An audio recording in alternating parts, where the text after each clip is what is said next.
You know what, folks? We've got a lot to talk about today. We're going to have one of our specials, which is every month we're going to have an episode at the end of the month where we're going to talk about a particular thing, either a series, a comic, something like that. And we've each picked an item. This is Jabba's month. So obviously I need my crew to talk about this because this took me out. I'm not going to lie. This was not what I was expecting. And I was like, holy cow. But it was so endearing. But I just, at a point, I'm running late. So now they're running late. It's crazy. It's my door. It's my doorbell. It's my new doorbell because the knocking was weird. Let's see who it is. It was Jabba. Jabba. Look, you put me through it the last couple weeks, and we're going to talk about it. I'm sorry. There's a lot going on. No, but it was great. I absolutely enjoyed it. But again, I'm running late, so you're running late, and now Robert's running late. I'm running late. That's probably Robert right now. That's the Arnold Schwarzenegger doorbell that I just bought last week on Amazon. Robert, yes. Okay. Look, I don't know if you feel the same way that I do.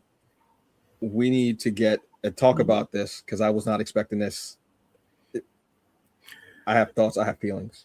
I got plenty of thoughts. But you know what? I was completely... Folks, we've got a lot to talk about. We have our summer spotlight special for June. This is Jabba's episode to pick, but first off, we got to start the show in a proper way. Is that okay? We're gonna do it. All right, Jabba, are you ready? Straight as thumbs, it on Hulu. Amazing. Robert, are you ready? Yes. Outstanding. I'm ready. Let's get into it. I'm not paying $1,000 for a damn game console. All right, let's go. Oh God.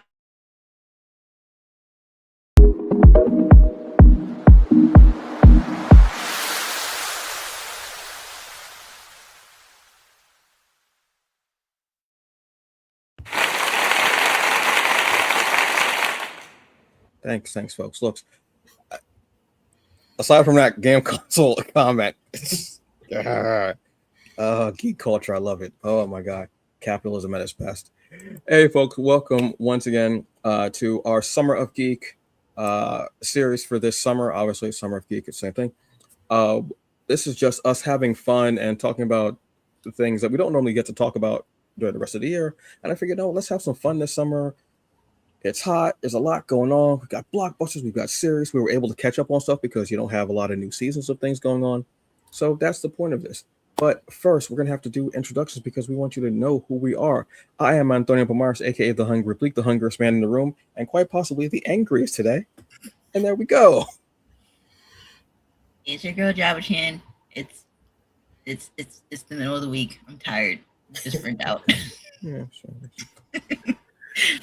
It's Robert Jeffrey II, aka Rob the writer. So one of the best writers. I mean, I feel like that needs to be in there too. One of the best, most solid writers you can possibly find out there. Appreciate that. Bottom line. So our summer spotlights series, basically what this is like I said, each of us have picked a movie, a comic, a series, what have you, something in geek culture to spotlight each month. Jabba this month has had June. So Jabba, what did you choose for us to speak on? So this came out. I'm surprised it's already been 2 years that this has been out. I chose Black Cake. That's on Hulu, and it was based off of a book. I came across because Hulu has their decent advertisements. So I'm like, oh, this looks interesting. And I'm like, there's a little bit of murder going on. I'm like, I like my murder series. I'm like, I'm gonna watch it, and I'm like, I need more. And people don't talk about it as much. Like, they need to know about this. Yeah, this it's a book by Charmaine Wilkerson. Mm-hmm. I'd seen it there, and I was like, oh, okay, cool. I hadn't really thought about. I thought it was something more supernatural because a lot of the Hulu has a nice mix of stuff, but a lot of things that come across my feed just because of what I watch, because algorithms and hearing everything, it's more like supernatural stuff, westerns, anime, like things like that. And so I was like, oh, okay. Then when you said Black Kick, I was like, all right, cool. And I started watching it like a ways back, and I was like, oh, I don't really know what this is. Then I stopped, and then when you was like, I was like, okay, I'll start. So I started, and I started watching it, and I was like, oh, oh, oh, oh, oh, oh. Oh, oh, oh, oh, oh, oh, oh, oh. I didn't know what I started being Beyonce. Like I didn't know how to react. I was like, wow, this is but an incredible watch. Yeah. I so this is one of those shows that I remember, when it came out, I remember the trailers for it, and I was like Jabba. I was like, okay, this might be like a true crime murder mystery, kind of a period piece. And we don't normally get a lot of those, when it comes to just PLCs or Black folks. And so I was like, and I wanted to watch it, but it's become this thing of your watch list continues to stack up, and then you forget about it the older I get.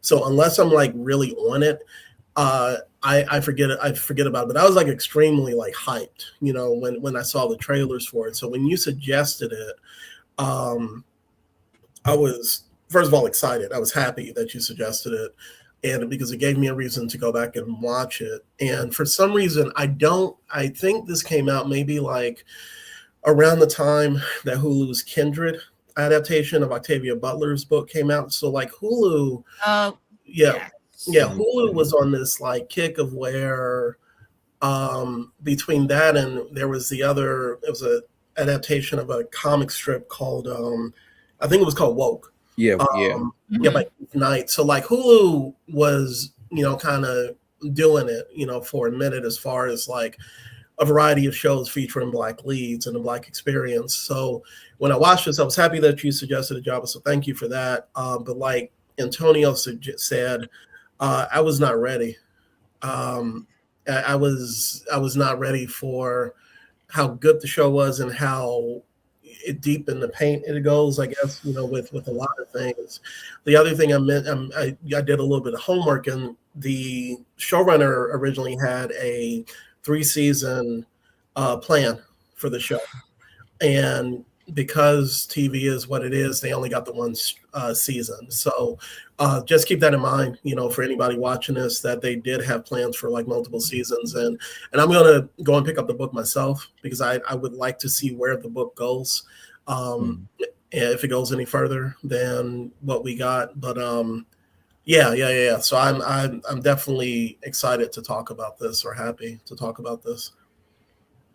And just for correction, I'm sorry, it'll be almost 3 years, because it came out at the December 3rd of 2023. But like I said, I really didn't pick up on shows after the new year. So yeah, this is one I wasn't expecting. Like I said, I was looking at, when I was watching, I was looking at it as it was a limited series. So that was how I treated it.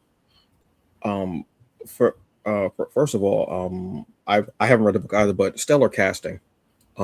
Absolutely enjoyed every bit of it. Everybody played their part in such a great way, and it was such a great ensemble piece, but still focusing on more on Mia Isaac playing Covey, but then also phenomenal casting in casting the older version of Covey, Eleanor, in Chipo Chung. I hope I'm pronouncing the name properly. Yeah. Because I thought that they were the same person. I thought they were just aging her, and I was like, damn, she's got incredible range. She's playing all these years. That's what I thought too at first. Because she looks so much. I was like, yeah. Then when I looked at the cast, I was like, damn. Yeah. It was phenomenal. A couple people I know, obviously, Glenn Turman. I mean, look, we go back like Cooley High, JD's Revenge, Different World, the Colonel. Yep. Honestly, he was the only one I recognized out of like the entire cast until I saw Ashley Thomas. Because I'm like, he looks familiar too, and I remember him being in obviously I saw a clip of it. Was it the Skin? If you remember that short, or it was like a short, it was like a short film. Skin. Pretty much, unfortunately, it's obviously about like a race thing where he gets beaten by this white group of people, and they short story goes into revenge, tattoos the white boy all black, and his son who was white got scared, and he shot the black man. In a sense. Oh, wow. That does sound a little familiar. The tattooing part sounds familiar. Mm-hmm. You'll probably see it on them, and he also played as in them as well. Okay. But them meaning the I know there's two versions of it. It's them with Luke James and what's her name? Deborah. I'm gonna mess up her last name. Please forgive me. This is the first season, correct? It's the first season, yeah. Mm-hmm. The season that I won't get past episode 3. That'll be better than me. All right, dude. That was. Well, one thing I will for Ashley Thomas, his face, he's in a Netflix movie called Hostage. So I'm just now realizing that he's British because I've only seen him in the trailers. Because in the trailers he's speaking with that accent. So not until checking his IMDb, I was like, oh, that's the same brother. But I still need to see the movie. But yeah, aside from him, nobody else. I didn't, and I think sometimes that's good, right? To have a cast of maybe one known actor and maybe people that you don't know. But yeah, Glenn Turman, my wife kept calling him the Colonel, when we would watch it. And that's another thing. I pulled up the first episode, and I think my wife had her headphones on, and when she started kind of half listening, half watching, she took both of her headphones off, and she's been watching the series with me. If anything, I need to finish up the last 2 episodes with her. I finished them up, but I'm gonna rewatch it with her. Because she enjoyed it. So yeah, so like I said, I know how it ends, but but as far as the cast, it was excellent. One question that I did have, because I'm not from Jamaica, my dad's side of the family goes back to Grenada, but that's 2 generations back.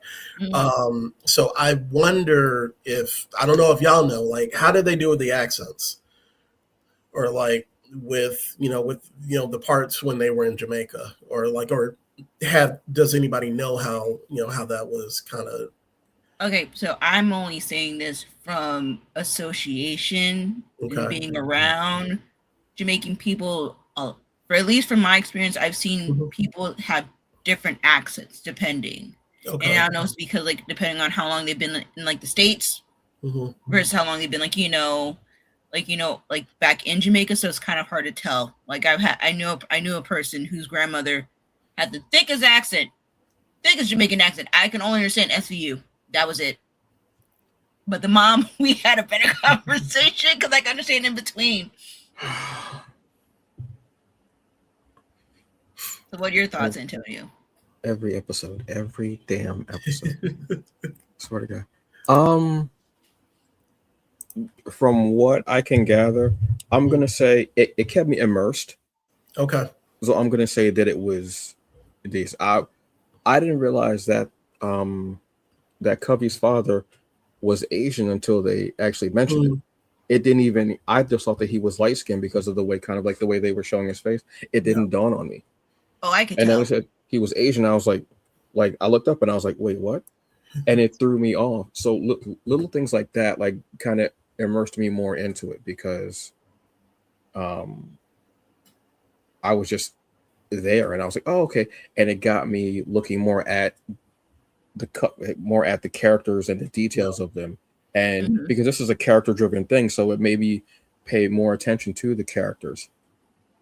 And that, but I thought, it kept me in it. So I want to say that the accents were all right. Also, like Job was saying, there's different dialects. And I don't know my family does not come from Jamaica. My family is from somewhere else. Some places we don't know, unfortunately, because of the slave trade. Thank you. So I can't really speak on it. I just know that as far as me and my my base level of like it wasn't like Steven Seagal movie So like Jamaican accent. That's like the bar of how low it is. That, and there's another one too. There's something else. There's another movie or series that has really bad Jamaican accents. It's those two things, and I'm like, it's not Steven Seagal. Yeah. So I'm good. Yeah, because the only other one I could compare it to is like Cool Runnings as a close thing to like a Jamaican accent.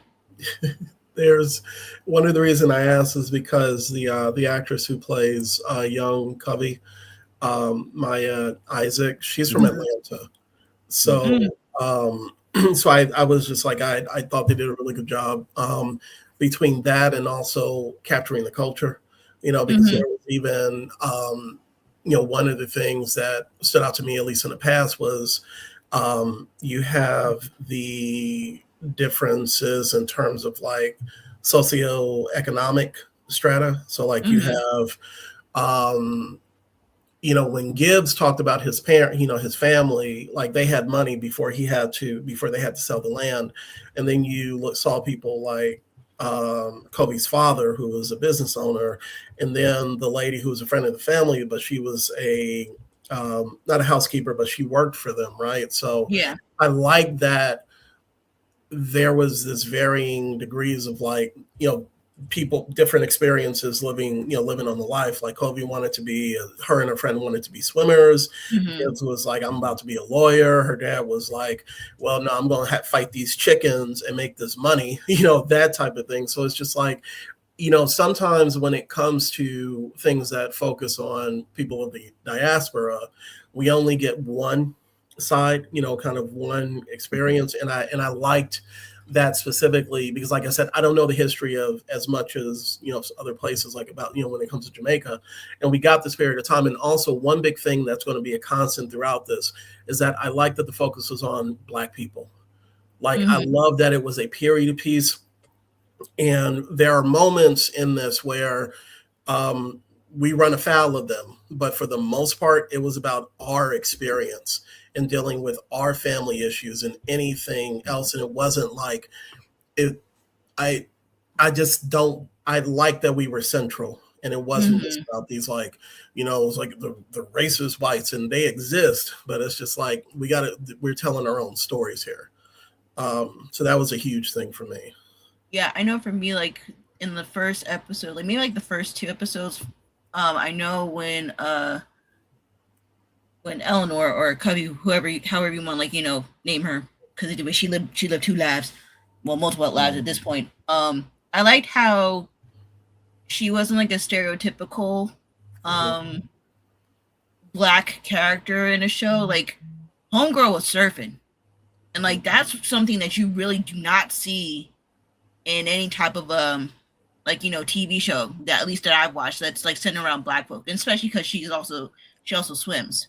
That's also got me, because I do like to swim, and you don't see a lot of people of our color swimming, because we always have like that trope where like Black people don't know how to swim. But I was like, no, my mama trained me. She's like, you need to know how to swim for safety measures, and also if you want to get into Olympics one day.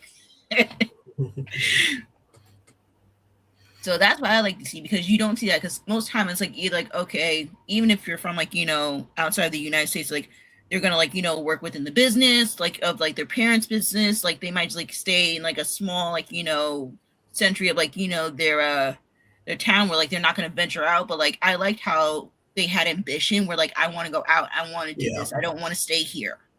And that's what I appreciated the most. Yeah, it was. Oh, first, let me actually give the basis of the theme of the actual series.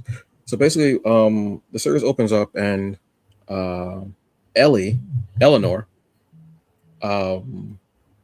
is out surfing. She ends up getting hurt. She goes to the hospital. They find out she has cancer. She ends up dying. Then her son and her estranged daughter get together with her attorney, and she has, 7 recordings for them to listen to? I think so. Yeah. 7, or I think it was 7 altogether, or 8, because I think it was actually like supposed to be like 1 per episode, kind of. But then it kind of branched out because she had a couple of others for other people. Yeah, Which like Tupac releasing albums. for real. And her son and her daughter get together, and they all listen. And the rules are that she said they both have to be there to listen to them. So they're listening, and they find out that Ellie has had this secret life as Covey in Jamaica. I forgot what her full first name was. Covenita, something Coventina. Yeah, Coventina Covey Brown. Yeah, Coventina. And it tells of her life on Jamaica when she was a young girl. And like Job was saying, where she was trained to be a swimmer, her and her friend Bunny. Yeah. Trained to be a swimmer. And her father, her mother is gone. Her father is Asian, and he's had his store for like generations, whatever. And he's a gambler. And with his gambling debts and everything, he ends up basically selling his daughter into marriage at the age of 16 to Little Man, who is not a little man. This is a grown-ass man, probably in his 30s, possibly 40s. I say 40s. I want to say. Yeah. I think he might have had kids. Probably, yeah. Because it's him and his brothers are like the local organized crime, let's say. Yeah. The local heavies.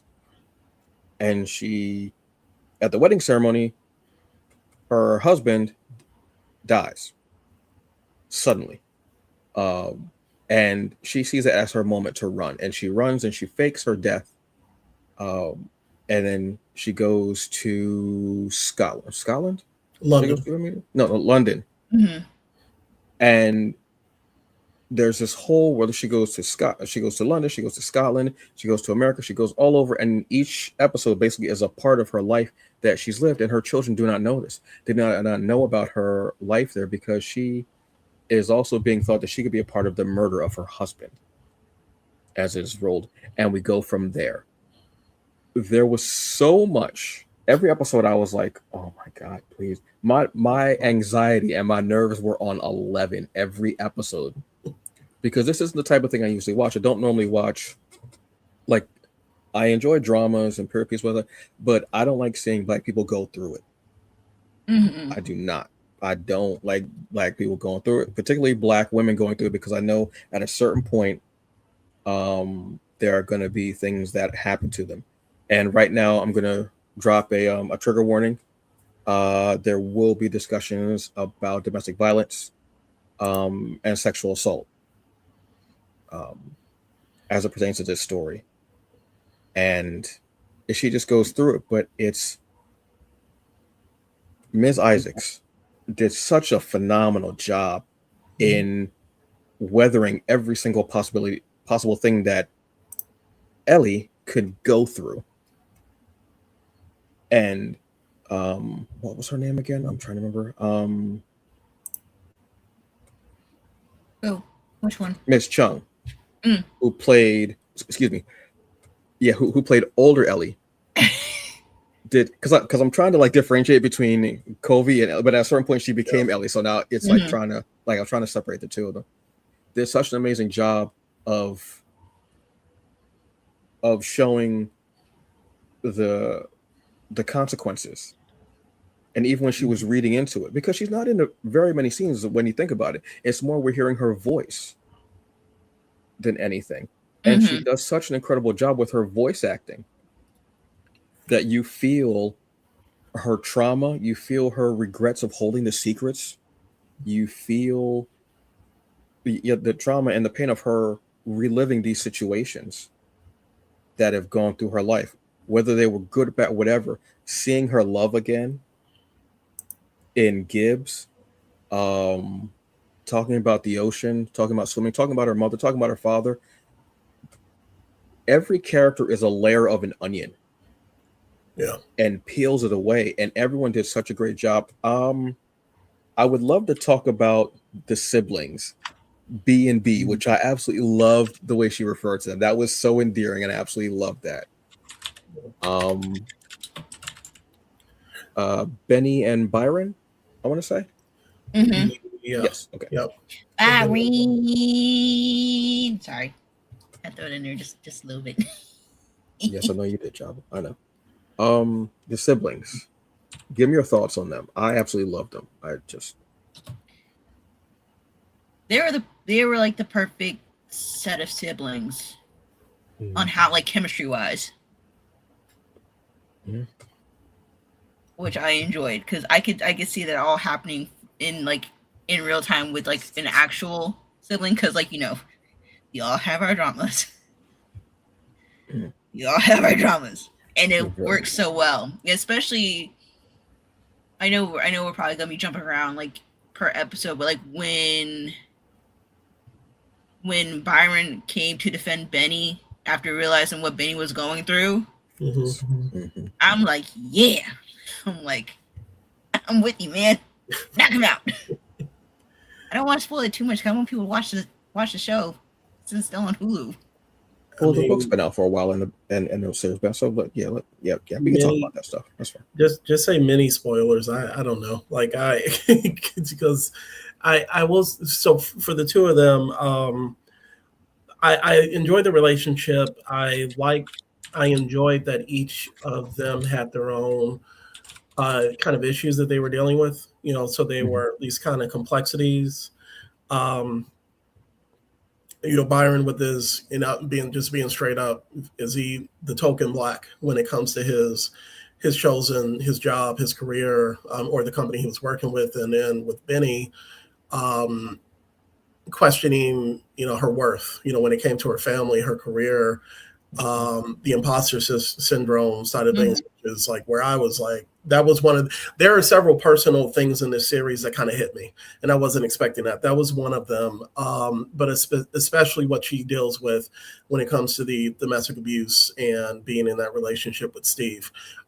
There were times though where, I kind of understood them, but like their frustration with their mom for not being honest with them was I'm just being honest, it was irritating to me. And I don't want to say it spoke to his selfishness, but I understand like the frustration. But as more of the story was told, you can understand why. It's one of those things where you have to understand where your mother might have been holding this close to her chest. So even though like I felt they were well-developed characters, I enjoyed them both. There were moments of irritation. I got to admit it. When it came to kind of how they were reacting to some of the information. But this is something I think it's kind of speaks to, we were talking about this before, Antonio, like this is another show where we see a complexity of Black folks, like Black experiences, with stories that are being told. And I like that, this was something that was, when it came to actually both of them dealing with mental health, which is not something that we get discussed. We have it more nowadays, I think, when it comes to TV and film, when it comes to Black people. But I love that about this show, that, they were dealing with, things that, things that were, I guess, anxiety, stress, like from a variety of different places. So, yeah. Yeah. I think that I didn't get annoyed because I kind of understood what they were saying, when they were upset, because their whole lives were basically a lie. Because even she goes, oh, so we're like Asian as well. Like it was like something they knew. And I think it also came from the fact of they're finding out all this after they're still grieving because she's only been gone for 8-9 days. Yeah. And it's also the fact of they're not being, everything she's telling them, they're not able to converse with her, to talk with her about it. So I think that's part of their frustration too, is not being able to have that conversation with her. Especially Benny, because Benny hadn't seen her in, what was it, 8 years, you said? No. 8 years, yeah. 8 years. So I think even that too. So I think it was again, complexity of them hearing about all this last minute and not being able to help or console or do anything about it. Or just even have just have that back and forth conversation with her, like, well, what was your life like? What was this? Also, their father being gone and him not knowing some of this stuff, which I can understand as well. Like, I can understand not knowing about your wife being assaulted or her not telling you that. I can understand that. or like not knowing about another child. Spoiler alert. Well, not really. Mm-hmm. Even that. So I can understand their frustration to a point of not being able to have that. And they're still grieving too. I don't know which. I think in a way they were kind of still going through their stages of grief too. Yeah. Oh, yeah. In different sections, obviously, but that was just another thing that they had to navigate and maneuver, and they did it well. Of that, I wish we could talk to her about this because, wow. And again, for it to be told to them, and they could hear it in her voice too, how she had regret and not telling them the truth of everything, even though that story was, I mean, for reasons she didn't tell them. It wasn't because she wanted to hold us, because safety wise, even too, Yeah. Mm-hmm. like not being able to. So since I let the cat out of the bag, at the end of episode, what is it, 6, 5 or 6? Are you talking about the reveal of who? It's episode 7. Episode 7, where no, where we find out that there's another sibling. Oh, that's Yeah, it's 5 or episode 6. 6. 5 or That's 6. episode 6. Okay. Mm-hmm. We find out that there's another sibling. Is it Matilda? Mm-hmm. Mabel Marley. Mabel, yeah. We found out about her. Another interesting character, because she is a white path character who does not know that she was adopted. She thinks she's white. And then for her to find out that she's not only black, but also there's Asian ancestry and well. Meanwhile, she's talking about all of these cultures and their cooking and their food, and is just about to be canceled on social media. Mm-hmm. And Benny has a great line where she goes, well, I mean, you can't be canceled now because you could just tell them that you were black the whole time. And I sat there and I was like, that's a perfectly Benny line. And I've only known you for like 7 episodes. And I know that that's something that you would say on a regular.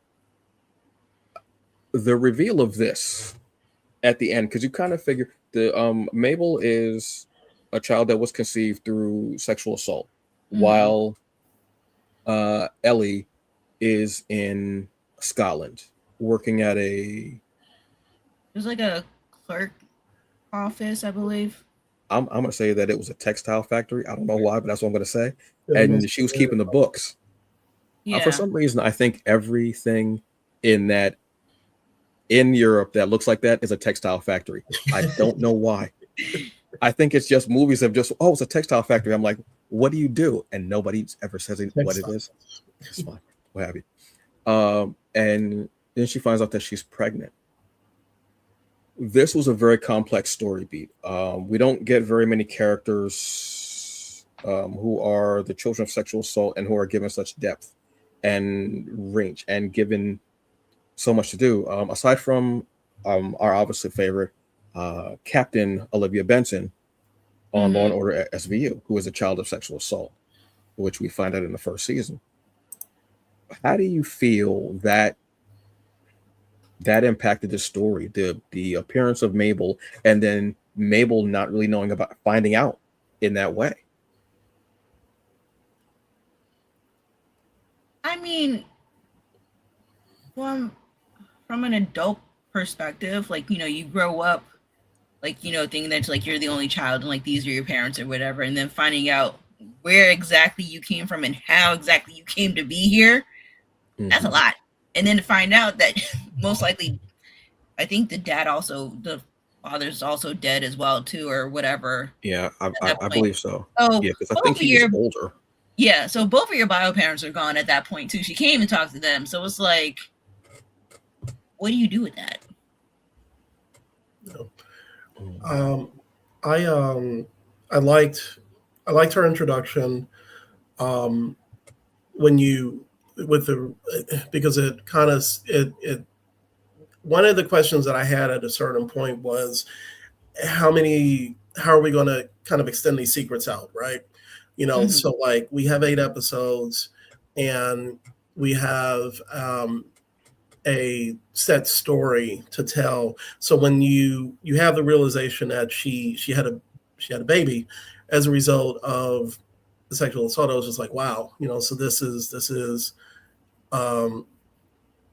we're telling that story, right? Because even the way that they present that, and that gets into something later on that I actually enjoyed the structure of some of the episodes. But when we got Mabel, yeah, it was this thing of like she's white passing. I think Benny at one point says, "Oh, she's light skinned," right? You know, and I think I turned to my wife and I was like, "Who wrote this episode? It had to be one of us, right?" And so that gets into, there was even a movie on Netflix about with Tessa Thompson about where she was white passing, right? Oh, I think it was called Passing. That was Yeah, it literally is. Yeah, yeah, it's literally called Passing. There we go. Like that's a good movie too. If you want to watch that, put it on your key, everybody. My memory is shot to heck. So anyway, so I like that side of things where we're dealing with race, and then her dealing with her parents, not telling her, because you know, one of the common threads that I always hear when you watch these shows or movies about adoption is that just wait till they get old enough, right? Her parents were like, bump that, just wait until we die, right? So even if and that's the thing, like the fact that they did not even have that conversation with her is crazy, right? When she was of age, or at least at a point where she could understand that, because that's one of the things that Covey and the lawyers say, is that we thought that she would have known, right? And then that she would have been told by her adopted parents. And so when she finds out that she actually has her real mother, that's why she has a reaction that she has, or at least part of it, because her parents haven't even told her ish. And the other thing that I love is that she's a successful author. She's a successful, it's like an author meets like she's a culinary author. And as a huge fan of like cooking shows and travel shows, I just love the Black excellence in this show.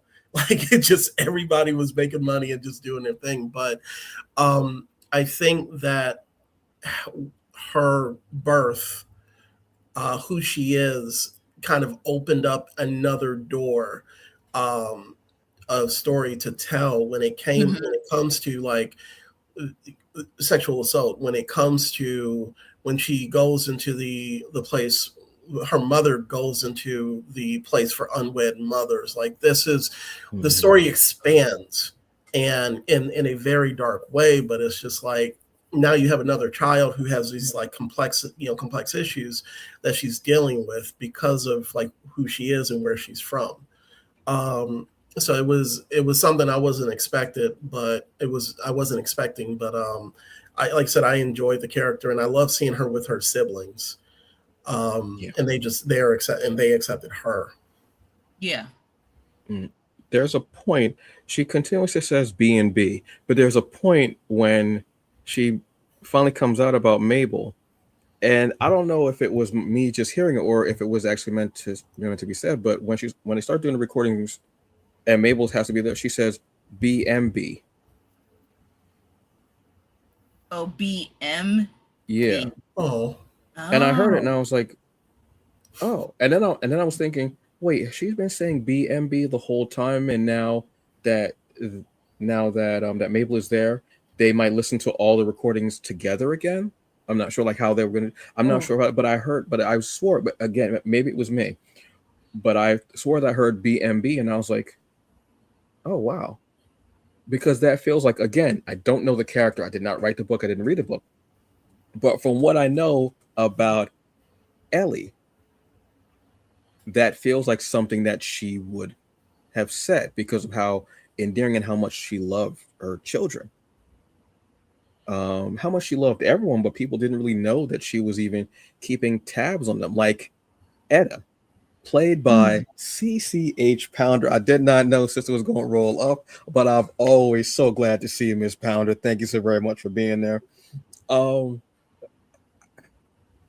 She is a gift that will continuously give. I don't care if she's a movie for 2 minutes. I'm good. She's one of those actors who she shows up and I'm like, this is going to be good. She got this. Whether it's voice acting, whether it's a television show, whether it's a movie, she's one of those people. We need to talk more about CCH Pounder. We need to talk more about Glenn Turman. These Black actors who have been around for so long and who have been holding us down doing it, and who have been such positive and beautiful representations in their work. They just do it all. But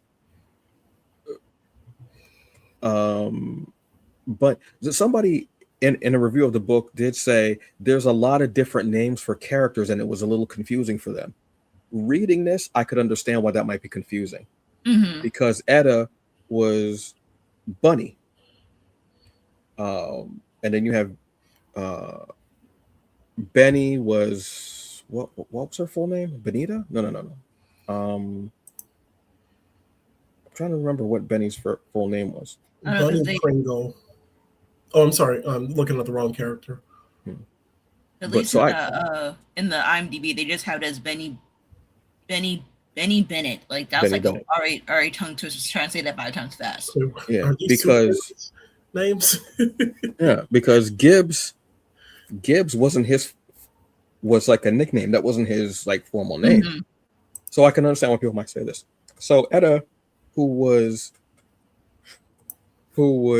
Covey's best friend in Jamaica, and who ended up coming out to her and telling her, and she was like, "Oh, well, what type of guy?" She's like, "I don't like it." And she's like, "So what's your type?" She was like, "You are my type." I thought that was such a poignant. I wasn't expecting it either. I'm like, okay. Yeah. That was a moment that caught me because it was very poignant, soft, but also scary. Because at that time, in that place, being gay, being bisexual, being anything but straight, or being anything but closeted, even, let's say, was extremely dangerous. And then we see a bit of what Benny has been through in her life. How do we feel about Benny? Oh, excuse me, Bunny. See, this is the problem. Yeah, I can understand why people got reading this must have been hell. So I can understand why watching it you kind of see, yeah, because how that could be confused. How do we feel about Bunny? Okay, at first, when she first came in, she got my nerves. Yeah. I'm like, I know you're the bestie, but you too damn clingy. Like, back up. I was mad at the wedding reception. I was mad that she was celebrating. I was like, why are you celebrating? And then I have to trust the process. Yeah, because at first, like I said, when she first came on, I'm like, okay, she's the best friend, that's fine. But then I'm like, okay, homegirl's a bit too clingy for me. I'm like, I don't like her. Push her in the water, something. like tell her to get away from me. But then, as like you said, trust the process. I'm like, okay. Then I felt bad because I'm like, for one thing, I felt bad because if I'm correct, I don't think they ever meet up again after that, right? After the kid, yeah. So it's like, I kind of feel bad because like you told your best friend, like, you know, you got feelings, and then it's like, okay, obviously she rejects your feelings, and then you go to her wedding, and then there's a murder scene going on, and then she disappears. I'm like, okay, now what?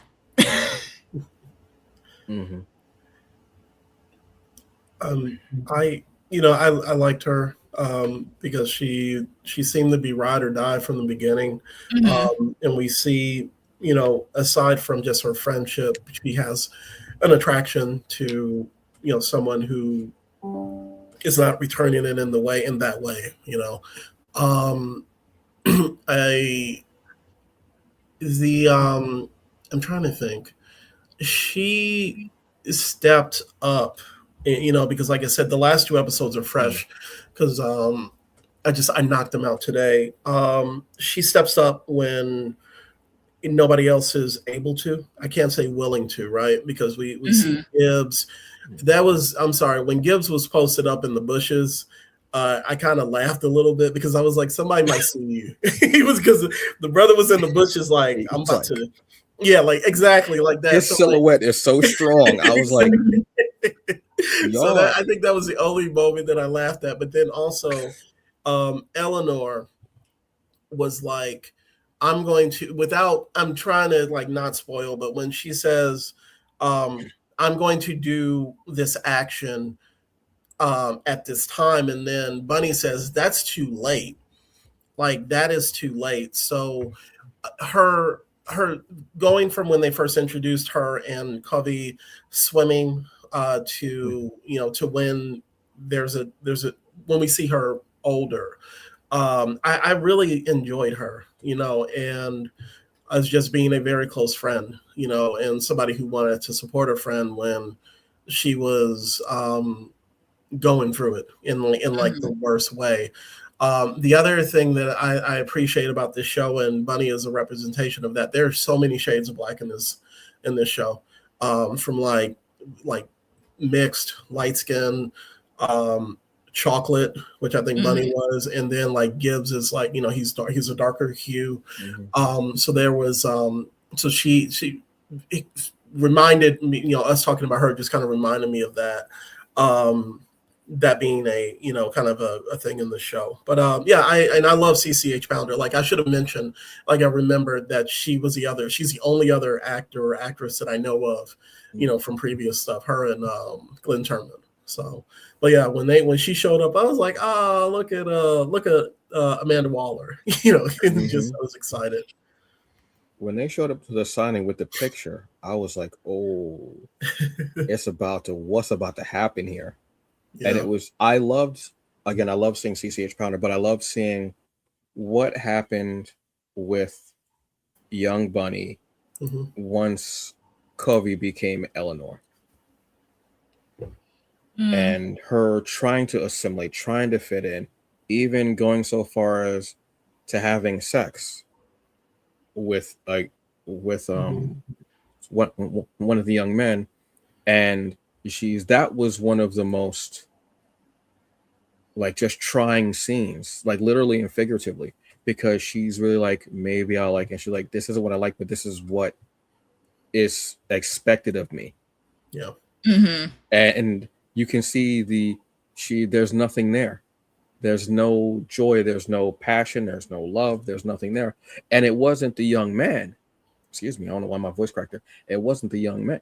It was that, because he even says, is this what you want to do? Do you want to? And she goes, yeah. And she lets him. And we don't know what happens after that. For some reason, I'm thinking, again, I haven't read it, but I'm thinking in my head, in headcanon, she went on to try and she had a marriage with someone, she didn't have kids, and it just didn't work out. And now that she's at her age, she's able to be free and be who she is. Or maybe just the fact that she has that unrequited love with Covey. Because I want to say that Covey was her first love, her first true love, like that her heart called out to. And the actress, what is her name? I'm trying to look up her name. Who played Bunny? Lachey Anderson. Thank you. There's such a number. Like I said, everybody in this series just there's just so much there. It's just awesome. When I keep alluding to the fact of Covey becoming Eleanor, that is a whole other. There was some wild stuff in this movie. I was like, this woman has lived at least 3 lifetimes, legitimately. Covey and a young girl named Eleanor become very good friends in London, in the housing that she's living in. And they're on a train to Scotland. Oh, no. Yes. And there's a train accident. And you think, okay, it's going to be some smooth sailing from here. We've had a lot so far. Can we get something nice? And they're having tea and they're about to like clink glasses. And there's a train accident. Train is derailed. Ellie is dead. Covey is alive. She makes a very huge decision and says, I have to, in order to be safe, I have to do this. So she takes the identity of Eleanor. And her life changes again. I was so not expecting that. And I felt like, oh, that's wow. All right. And it was almost this thing like, oh, well, you know what? You all look alike.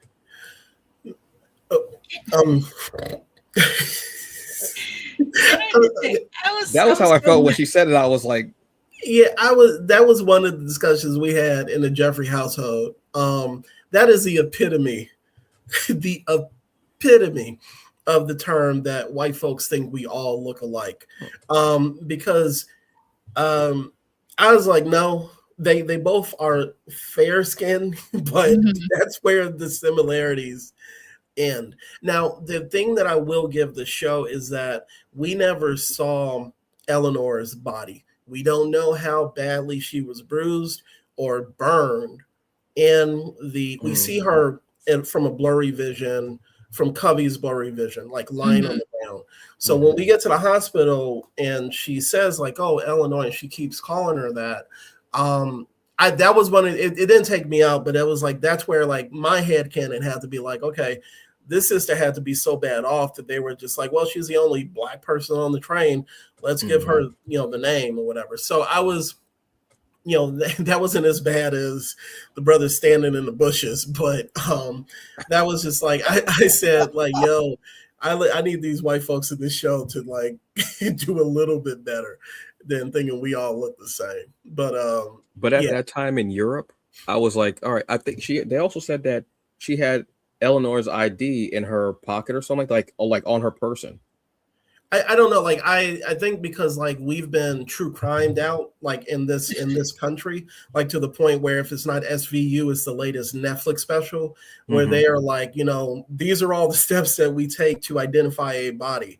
So I understand definitely like, it being a majority, Caucasian country, especially Scotland, probably less diverse than London, but it was just a moment where I understand for the purposes of the story that we're telling, like this is how she becomes Eleanor. And I will say that moment on the train, that took me out because I was just like, I think like the effect of it falling over. I don't even know like if we know what happened, but I know it's like it's either hit or derails or whatever. But I want to say derailed. Derails. Okay. So That effect of them like flying around the debris, I think somebody gets hit in the face or something. It is one of the drawing moments, like if you have a problem with violence, like in the it kind of takes you aback a little bit. Or at least like accidents like that. So if you have a trigger for that, then that might be something you want to skip over. But that definitely did kind of push me back in my seat. I was like, whoa. So I mean, that was wild. That episode, I was so happy. Like, she's getting on the train and like, she was having like, making friends, and all of a sudden shit hits the fan. And I'm like, come on. Yeah. Every episode felt like you were on 11 and you were waiting for something to happen and it didn't.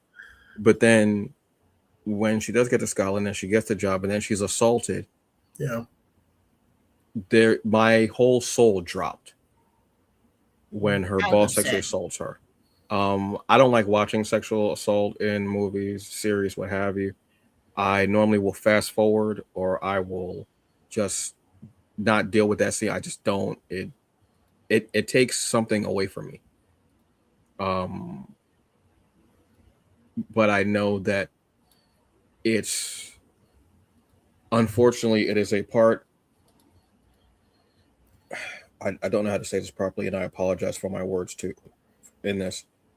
It is something that is a completely disgusting act that happens to people. Whether you are male, female, non-binary, trans, whatever your gender identity is or is not.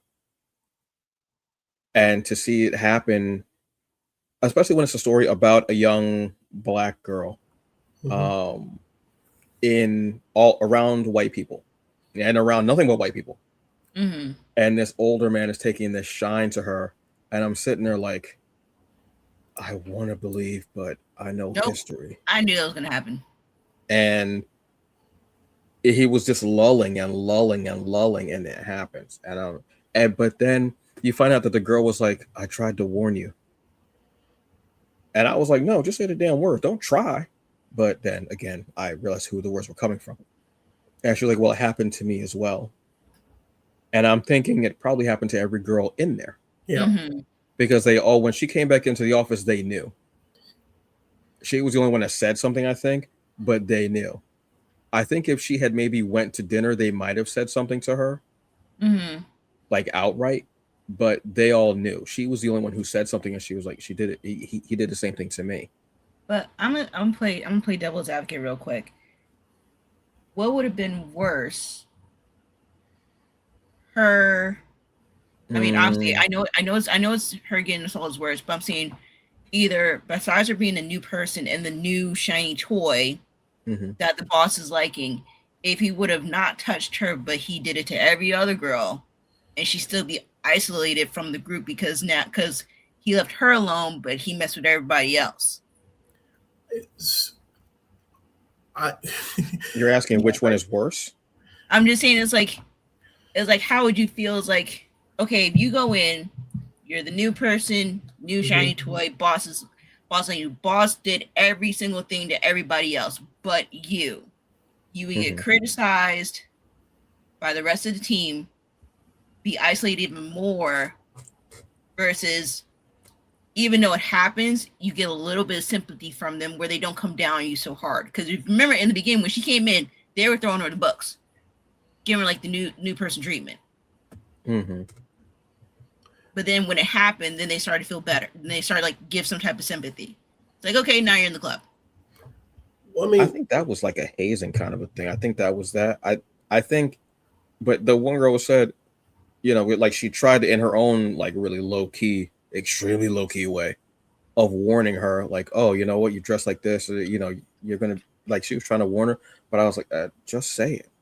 But again, I have to think this time period, you know, over in Scotland. I don't know how things are in Scotland, but this time period, you know, and what have you. And this dude even had her over to his house for dinner with his wife. So y'all are, I don't want to say y'all are better than me. As soon as she hit that door to the place, they were racist. I'm sorry. Like there was definitely, I think there definitely is a discussion to be had about them all being victims of sexual assault when it comes to this guy. But the vibe that I was getting from them, and I still don't think that woman was trying to warn her, because like when she said the comment about her outfit, that read to me at least like, oh, you don't know how to dress for a job like this. You don't dress conservatively because you have never had a job like this, at least from that woman's perspective. And then when they dropped all that stuff on her desk, that just reads as like racism for me.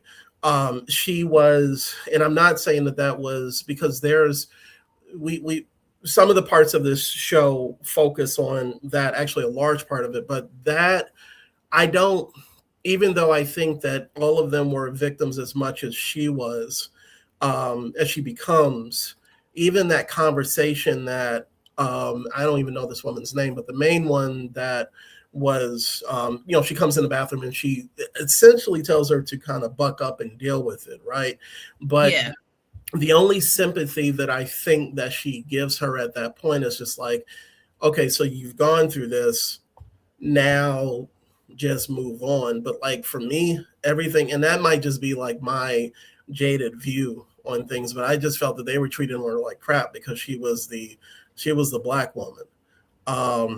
And I don't think that they would have even warned her or even tried to. That's just at least where I was, where I saw it when it came to her and, those, the office bull or the typist bull or whatever it was. I think it's just, again, like Job was saying, I think if he hadn't done anything to her, I think they would have thought it was because she was black. Because, oh, that's not his thing. Where a predator is a predator. Yeah. They're not, I could get into some other stories about, that cop who was just sexually assaulting black women because he didn't think that anybody was going to believe them. And nobody did believe them. And I definitely, like I said, I agree. I definitely agree with what Jabba said, but I think that, like I said, that's the way I was reading it before the assault. Right. As far as like how they were coming at her. I think they were coming at her just because she was. I don't think it had any. I don't think that part didn't read racist. That part just read. To me, they read new girl. New girl, and also she's the pretty new thing. Yeah.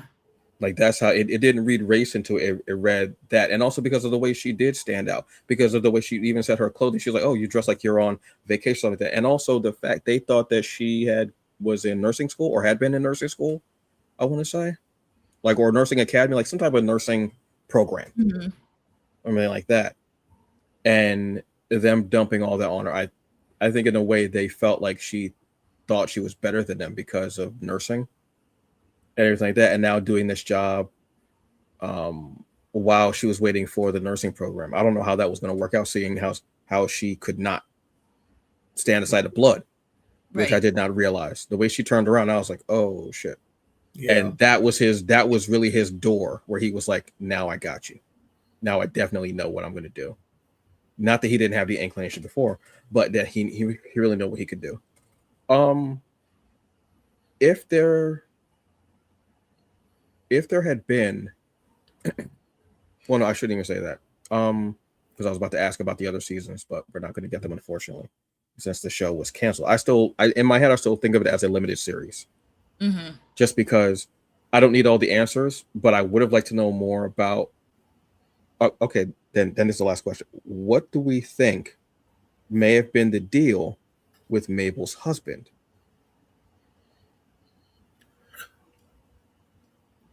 I don't know. I mean, Because like that's weird. yeah, Not weird. I shouldn't say weird, but I was like, yeah. I'm trying to think. Refresh my memory real quick. What husband? she had I forget her son's name. He's 16, I want to say 16. Like Gio, Yeah, Gino, Gio, yeah. Gino. Yeah. Gio. She had but her husband died. But so Gio never met his father. But we don't know how he died, and she never wants to talk about it. There's something there that they were discussing Right, about how she never wants to talk about her husband and how he died. What do we think happened to her husband? I want to say it's a cover up. A cover up by who? Probably by her parents, where they must have got into something. I'm gonna do for like a scenario reference. Like, I know what you did last summer, scenery. Must have got into an accident. Obviously, the father died or whatever because maybe he had drugs in the car or whatever. I'm just like going over like a whole scenario and maybe the parents are trying to cover it up. Okay.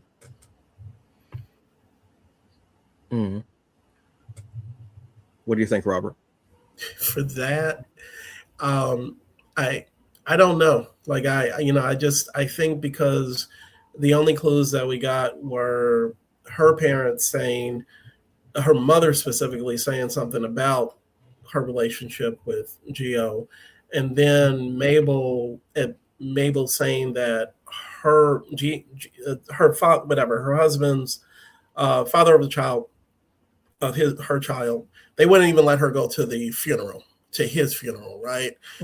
Yeah, so it's just like it kind of leaves it open. Like, I got ideas about other things, but that that wasn't one where like my brain could even kind of try to wrap around, because they didn't really give too many clues. Because at this point I could be like, shit, he was on some power ish, and he was slinging crack, in the Maldives, and then he met Mabel. He was like, "You want to cook this crack?" So that was they wouldn't have let me write the spinoff of this. But I don't know. But I have ideas about like other, I think, storylines that they possibly would have followed. But yeah, because that one seemed like the one that they were not giving any type of, well, except like they weren't giving away a lot for that one at all. None. And that one I was like, okay, all right. So I mean, look, or maybe just throw one more in there. Yes.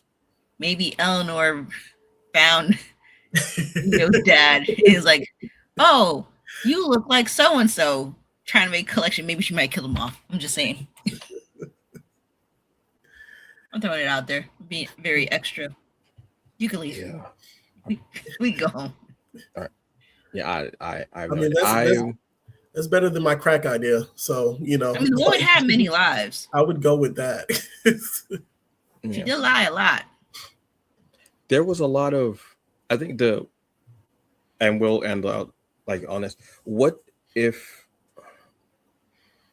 what was one theme that you got from this series, in a whole? Because there was a lot there, and I was like, like a lot of it was very thought provoking, and a lot of it did make me think about obviously family and relationships, whether romantic or platonic or familial, anything like there were a lot of themes that were thrown in there. What's one theme that you were able to take away from the series? You took the words right out of my mouth. Family. Yeah. So that was kind of the big thing. Like it was, Yeah. That was the biggest thing that stood out to me for good or for bad, and how complex family can be, or family relationships. So yeah. A shout out to Don Toretto, 25th anniversary. Sorry. I would say culture. Has it been 25 years? Since the first one, yeah, they've been Jesus. celebrating. God, yeah. Damn. All right. Sorry. What did you say, Jabba? I said I would say culture. Culture, yeah. Yes. Mm-hmm. Yeah, that was very. Culture, and especially through food, because food is really what can show you. Mm-hmm. Food and music can really show you a people's culture, because you're taking both of them in. Music, I don't care where you're from, a beat can hit you, or it can totally dismiss you. Yeah. Truthfully. And food is something that you take in and nourishes you. And when it's good, it not only nourishes your body, but it nourishes your soul, your being, your whole everything. Like, you ever seen somebody who's got some good food, they got a plate and the food is good and they do a little dance. Like and if you hum it while that dance is going on, that's a top shelf plate right there. Yeah. And that was the way Mabel talked about food and culture was very beautiful. Even the way, if you know, like once she finds out that she has black, she's looking in the mirror and she's like actually touching her face and her features. That was very interesting to me, because I think she even said something about her hair at one point. She said, "Wait, is that why my hair would?" She said something to her mother, I think, at a certain point about her hair. Yeah, I think because like the texture or whatever. Yeah. And that was very interesting to me. Like, she started noticing the things, and even like the birthmark on her forehead. Yeah. Looked at, and it was that's very interesting to me, her seeing her identity now, even though she's been talking about food and cultures, was very interesting for me. It was truth and secrets, and how destructive a secret can be. Even if you're holding it for the right reason, it can still hurt someone down the line, possibly. So even that, like the secrets and how they welled up, and they were just causing so much pain and drama, and just being very. But once you get to that point, then you can heal, and you're able to find something in yourself and something about the situation that can help you more. Hopefully, what have you.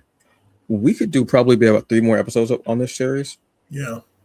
Because I actually want to go back and rewatch. I actually want to go back and rewatch it, just because there's so much there. I won't be doing that tonight, obviously. But yeah, this was like I said, Jabba. I'm very thankful that Jabba picked this, because it's something that I would not have gone through. Thank you. Like Rob was saying, this was not at the top of my list. It wasn't. And I'm not trying to be disrespectful or negative about it. It just wasn't, because I don't watch these things, because I don't like seeing Black people, especially Black women, going through it. But it was so engaging. At a certain point, I started like going, okay, well, I can watch another episode. All right, I can watch, and I end up falling asleep, and I'm like, okay, so I got to rewatch it from the beginning. Oh man, so I'd rewatch it because I fell asleep halfway through it, and it was just so good. So thank you for this. I always enjoy different perspectives, and someone recommending something to me that I may not watch or read or even play on my own. But if someone's go, oh, this part is very interesting. So it was very enriching. And that was part of the reason why I wanted to kind of do little things like this summer, just another little thing. So this was Jabba's month, June, and she picked Black Cake on Hulu. Also on Disney Plus, I believe, as well, because they're Yep. They're together. co-mingling and conjoined Mhm. at some point now. So yes, thank you very much. I recommend going to watch it. It was just very, it was very soulful. It was very soulful. It was very, it's not what I expected, and I like that. Hmm. That's what I like. Yeah, so thank you very much for this, Jabba. But let us know your um opinions on it. The book is actually on sale right now on Kindle. If you do Kindle, it's on sale for $2. Mm. Yeah, the book. You can also go and check out in the episode description. I have the link for Charmaine Wilkerson's website. She has other books as well going through there. But yeah, this was a very, very much needed watch. I'm going to be honest with you, which I'm watching anime, I'm watching General Hospital, I'm watching all this other stuff, and then I'm watching this grounded story, and I'm like, and I kind of put anime to the side. I put some other things out. I was like, I got to know what's going on with Covey, aka Ellie, because every episode I was like, girl. Every episode there was something that just hit me. So thank you very much for this choice. We'll be back next week. At the end of July. I'm trying to think of what month is after June. July. Robert. It will be Robert's pick for July. And you have picked the 4400, Robert. The Fofo. The original series. The original. Yeah, the Right. original first season. Right. The original first season, which is on Tubi. Or if you have it on DVD, congratulations to you. I don't know. You might. I don't know. It's possible. And then I will be getting August, but I will not be telling mine yet until we get through July, and then we get to Robert's episode for that. But yeah, we'll be back next week. We might just be having a fun round robin episode because we don't have anything planned in particular. So we might just, just talk about, like Jabba's weightlifting prowess and how many Buicks she can pile on each shoulder, which I'm guessing 2. Because you strong. You got strumph. I got strumph. I mean, I could squat 210. Be 210 for 2. I could spin 210. I can eat 210. Does that count? No? Okay, cool. So that's been our episode, folks. Thank you so very much for joining us. I hope you have a very safe evening.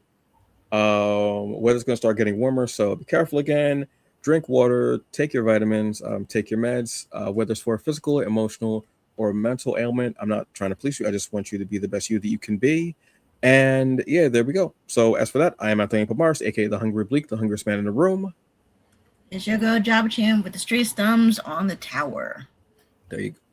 And I'm Rob Jeffrey II, Rob the writer in these video game industries.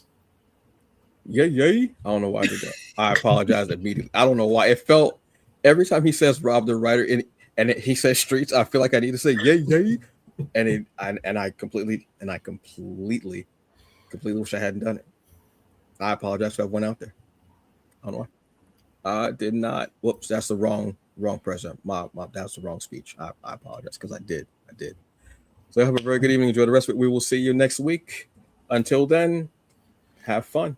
Enjoy yourself. And yes, I'm angry, but I will always, well, not always, I will try to say this and be positive. Do a wonderful thing.